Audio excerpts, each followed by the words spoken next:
Hello and welcome back dear students to your English grammar classes. I am Mrs. Reena Barid, your English teacher, and we are learning the tense. Children, I have already told you the present tense and past tense in my earlier lectures. Now we are going to deal with the future tense. Future tense, as the name itself suggests, it denotes future activities which are going to happen in the near future or the later future even. Means plannings and future decisions fall under this category of actions here. And the indication of future is with two words. In all the four types of the future, that is the simple future, future continuous, future perfect and the future perfect continuous, two verbs, helping verbs are fixed and final. Without those two helping verbs, the future cannot be framed. Means they indicate that it is future. Which are those helping verbs? Will and shall. Look, I have mentioned over here shall and will. These, according to my trick, you may assume that these are the indications of the future tense.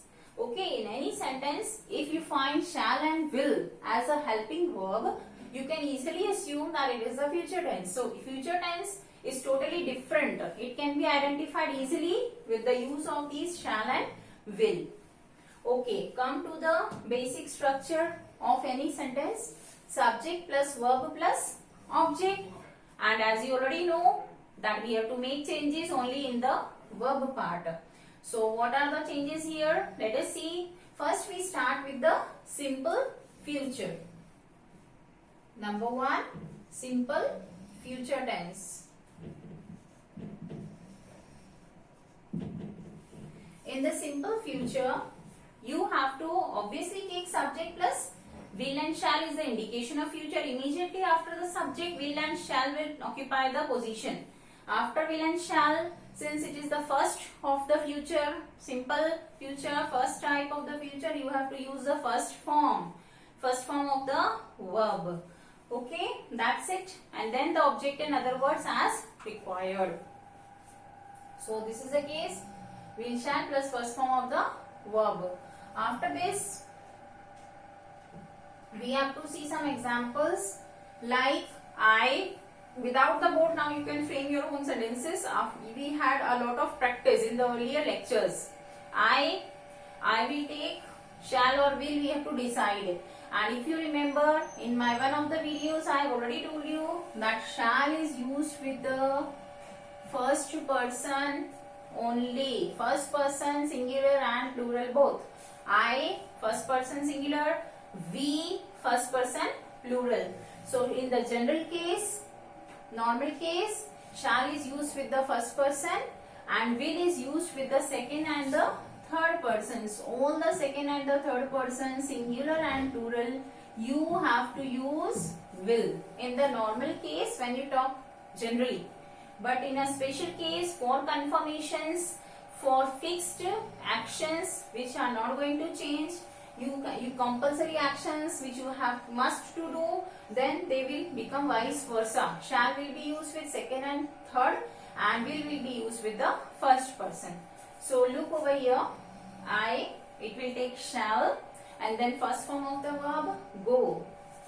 Shall and first form of the verb go to market today. Today means the day is still remaining, it is still morning. So I shall go to market today, maybe by evening, afternoon, whatever. With you, we have to use will helping verb and first form of the verb play. Yes, you will play with me in the evening. Evening is still to arrive, it is still morning. So this is future. Which future? Simple future, because we have used only first form of the verb.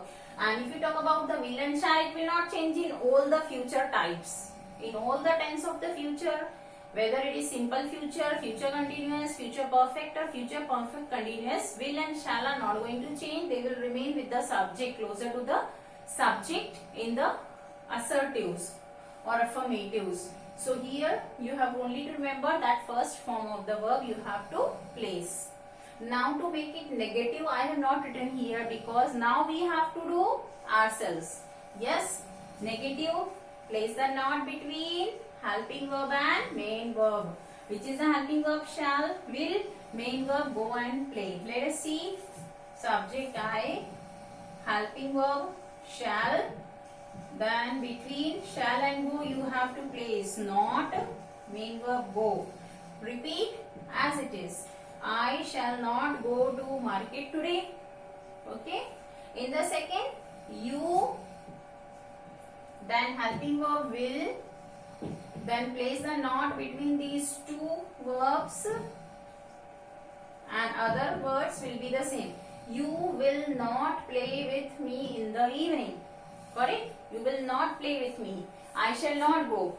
This way. Now how to make interrogatives? Yes, again two types of interrogatives, yes or no. Let us see yes or no first. We will place this helping verb in the beginning. So it will become shall with capital S.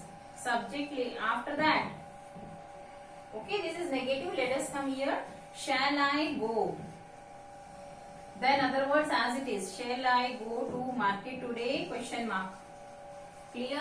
Shall I? This position will interchange. Subject will come here and helping verb will go in the beginning, and then main verb. Shall I go to market today? Question mark. If it is negative, place a not before the main verb. Shall I not go? Before the main verb or after the subject you will place not. Shall I not go to market today? Question mark. In place of WH type of interrogatives in the same simple future, let us make from here. Yes. Why will you play with me in the evening? Means since you are not talking to me since last 1 month, why will you play with me in the evening? Yes, we can ask this way. So here it will start with WH word, then same yes or no type question will repeat here. Okay. Will or shall I go to the market? Why shall I go to the market? Why will you play with me in the evening? This way. To make it negative, why will you not play with me in the evening? Why will you not play with me in the evening? Look here, place the main verb, place the not before main verb. Why will you not play? Same structure. If you hide why, same structure will be followed as in the yes or no question.